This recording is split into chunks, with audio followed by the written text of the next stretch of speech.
I'm so proud of so many parts of Canyon Springs. But as I was putting together this message and thinking about this 20th anniversary, there's one area that I feel like we've lost vision for. I don't blame anybody but myself. But I feel in some ways like we've lost our first love. Remind me of some verses that are in Revelation. It goes like this, Revelation 2, verse 2. And the Apostle John is writing to this church in Ephesus, and he says, I know your deeds, your hard work, your perseverance. I know you can't tolerate wicked people. You have tested those who claim to be apostles but are not. You've found them false. You've persevered. You've endured hardships for my name. You've not grown weary, yet I hold this against you. You've forsaken the love you had at first. Consider how far you've fallen. Repent and do the things you did at first. When we started Canyon Springs, we started for one purpose. This was at the top, that we would reach our neighbors, that we'd reach people on soccer fields and in business parks and at your work, and that neighbor down the street or that person in your family that doesn't know Jesus. That's why we exist. That has boiled down into 4 words over the years. It's about the one. You can't find peace and purpose until you are in relationship with the one. That Jesus can give you that peace, and he can give you that purpose, and he can help you become the person that you always wanted to be. Once you're in that relationship with the one, then be in the relationship with other ones. Join a small group, start to serve, challenge each other. But it's not done at that spot. Then it's about reaching the next one, caring for the next one, praying for the next one. There was a time at Canyon Springs, and it's not too long ago, that we used to just say this all the time. Who's your one? Who's your one? Who are you praying for? Who's your one? And I don't know, maybe with the distraction of missions and the podcast and all this cool other stuff that's going on, we've stopped saying those things. The reason why we open up doors on a Sunday morning is not just so that you can grow deeper, but that you can reach that next one. And I just, this last August, I'm thinking about the 20 years. And I don't have this moment very often where I feel like God is speaking directly to me. I mean, this happens, but it's rare. And I was driving with my daughter, and she caught me. She said, Dad, what are you thinking about? I said, you're right. I'm thinking about something. I'm not thinking about music. For one, you're playing Justin Bieber, okay? So let's just say that.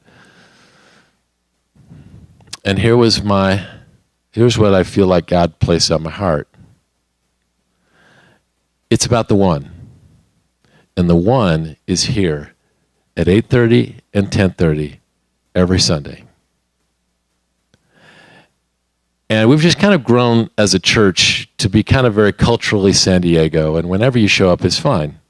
And I will never, ever look down on anybody when they show up. And people throughout the years has said things to me, like, man, we just show up for the message. And in the back of my mind, I would think, well, that's kind of cool. You're showing up for me, and I'd feel good about that.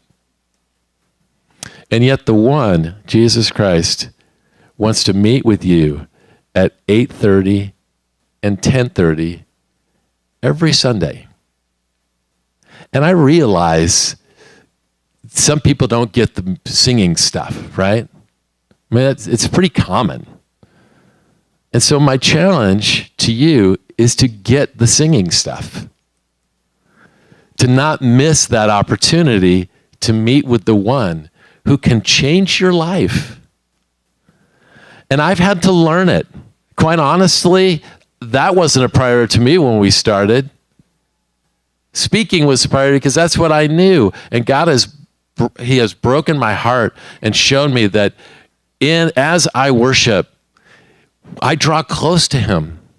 And sometimes I worship by singing, and sometimes I'll be sitting up front and I'll be reading, but I have to be here when it starts because I know Jesus is here when it starts.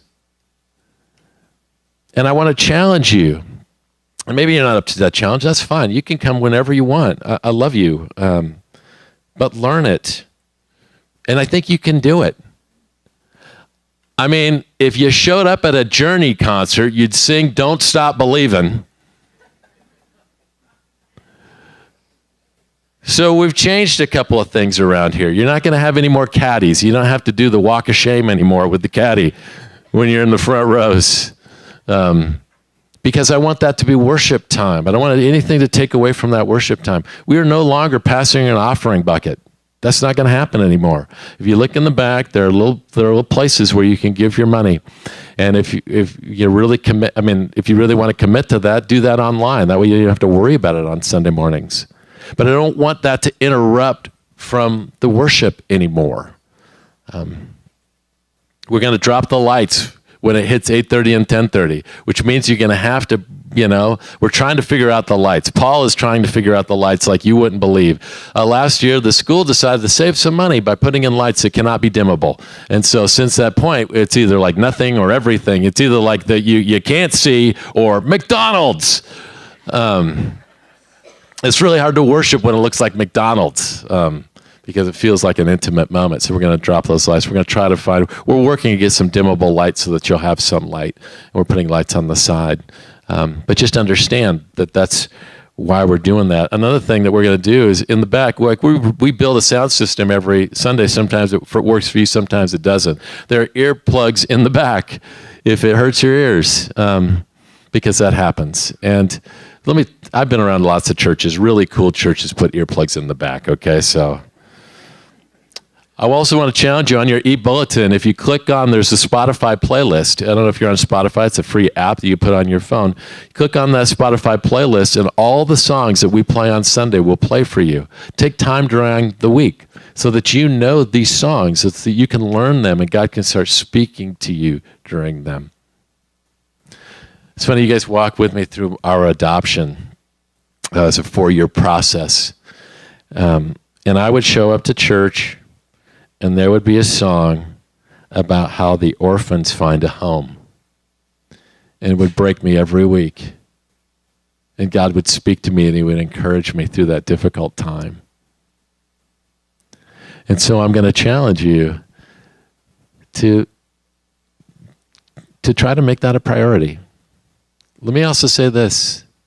The ones here at 8:30, your one might be here at 8:30 and 10:30 too. Because when new people show up, they show up on time. And what happens if you pray for somebody over and over and over and over, and yet they show up to church and the first 10 minutes are super awkward because nobody's in the room? How will you feel? And your one might not be there, but somebody else's one might be there. Now here's one last commitment that I've made. And I have held this ever since we started this church. I have never, ever once looked down my nose at any person who walked in, no matter what time they walked in. I'm always happy to see you. I don't want any of you to ever criticize anybody for the time that they show up. We are not that church. We will never be that church. Because sometimes iPhones get set to silent. And sometimes, bottles explode in the car, and sometimes you just can't make it. And if it's just hard for you to be there on time, just be there, because Jesus can still meet you. We're never going to be that church. But I want to challenge you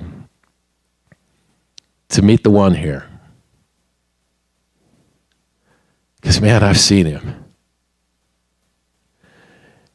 And, I thought he changed my life a lot before I came here, but man, he's changed it a lot since. And I need him. So, some of you know that we lost a charter member of Canyon Springs a couple of weeks ago. I lost my mom. And my mom, for years and years and years and years, would come down to Canyon Springs. And she'd always sit right over here, and she'd always laugh way too much. For me, it was great. It's like having a human laugh track with my mom here at Canyon Springs. Actually, for one of her birthdays, we had old CDs. Like, we don't print CDs anymore because it's all online, but I had, like hundreds of CDs of messages, and I gave her this giant stack. Now, if I gave that to most of you, that would be considered a gag gift, but my mom listened to every one of those. In fact, she would listen to them in her home that she lived in daily. Do I have a picture of my mom? There she is. Could she look more proud? She would always introduce you. This is my son, the preacher. Nobody else in the world introduces me like that, but that's how my mom introduced me. Let me tell you something. My mom died, and there were all kinds of mixed emotions because I didn't have a great childhood growing up. It was one weekend after my mom died that I had my very first positive memory of my childhood. My sister called. She reminded me of something Mom used to do. But that doesn't mean I don't have positive memories of my mom. My mom met Jesus, and she became very generous, and she would hand flowers to people. If you knew my mom, she would put a flower on your doorstep.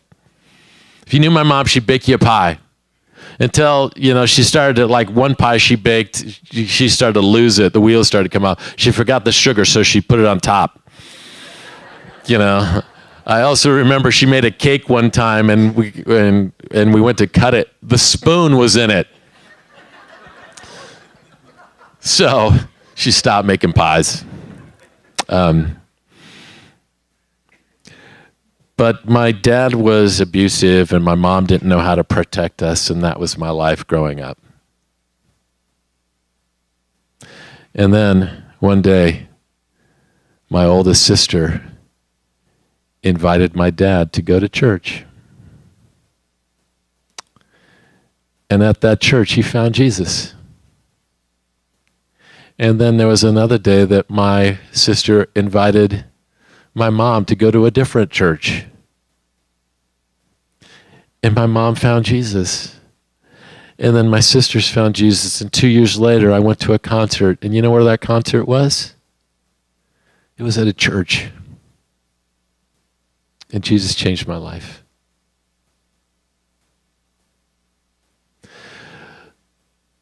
Let's not forget why we're here. Let's not forget why God put us here 20 years ago. We always said we're not here to drag people from other churches. We're here to win people that don't know Jesus. Let's make sure we are always about that. And the one is here at 8:30 and 10:30, and your one might be here too. Let's see what God does in this next year.